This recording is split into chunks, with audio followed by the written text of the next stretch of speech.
mchungaji. Ndio. Akasema naonaje? Nikasema naona kama nikifanya hivi macho kuna vitu kama vinachoma kama mchanga. Kama mchanga hivi. Basi cha ajabu jamani, alinifanya tu hivi. Nilifanya hivi. Bwana Yesu asifiwe jamani. Jamani nakumbuka nilifanya tu hivi. Akasema angalia. Nafinya hivi kama nilipokuwa nafanya nikaona michanga haipo tena. Ukaona haipo tena. Kwa mpaka leo haipo. Kwa nilifanya hivi tu, yani jamani sikupata tabu.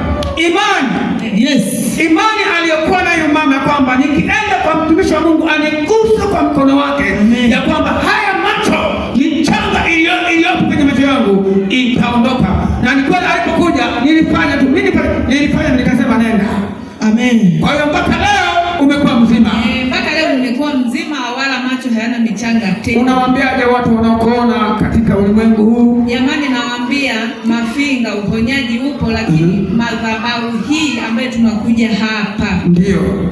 Kwa kweli naomba watu wote wanaosumbuliwa wenye shida kama ya macho kama wewe, wenye shida ya macho kama mimi, waje mahali hapa watapona. Amen. Amen. Pigie Bwana makofi. Pigie Bwana makofi. Jamani makofi kwa Bwana. Haleluya. Haleluya. Amen.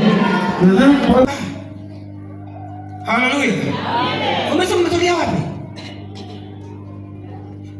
Liasa. Anatoka Liasa. Wewe unafikiri mama anakuja kufuata nini hapo? Haleluya.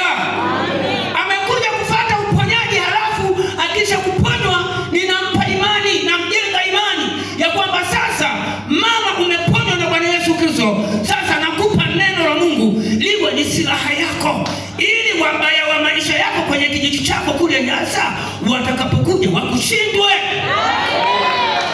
Haleluya. Kwani namfundisha mama, namuona sasa anaonekana ni mama. Haleluya jamani. Simulimuona siku ile anakuja kwenye maombi. Alikuwa amegonjeka mama wa watu.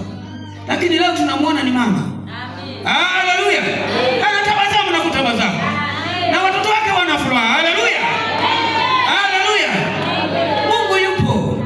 Bwana Yesu yupo mama. Na uendelee. Kwa hiyo hapa nakufundisha habari ya imani. Utakapotoka na wewe utajua kuomba. Asubuhi unapoamka unamshukuru Mungu. Usiku unamwomba Mungu, nilinde na wabaya.